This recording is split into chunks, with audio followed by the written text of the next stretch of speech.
কিছু, কিছু ব্যক্তি আছে সমাজে খুব কাছের ব্যক্তি আরকি, কাছের লোক যারা সমাজের বললেও ভুল হবে, কাছের একবারে কাছের লোক, প্রিয়জন। তো আপনি যদি কিছু করতে চান কিংবা করতে যান, প্রথম বাধাটা সেই সমাজের এই যে কাছের লোক থেকেই আসে। মনে করেন আপনি একটা কিছু করবেন, তাদেরকে যদি বলেন যে আমি এটা করব, ওটা করব, আপনারা কি বলেন মতামত, তাদের মতামত এক্সপেকটেশন আপনি শূন্য পাবেন।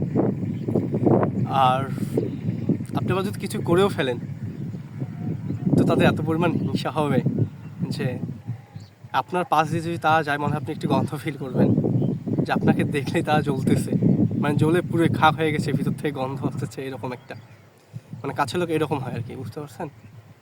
যে আমাদের সমাজের যে কাছের লোকগুলো আছে, তারাই সবচেয়ে আপনার ভালো কাজ বা কিছু করতে যাবেন, উদ্যোগ নেবেন, তো বাধা করবে।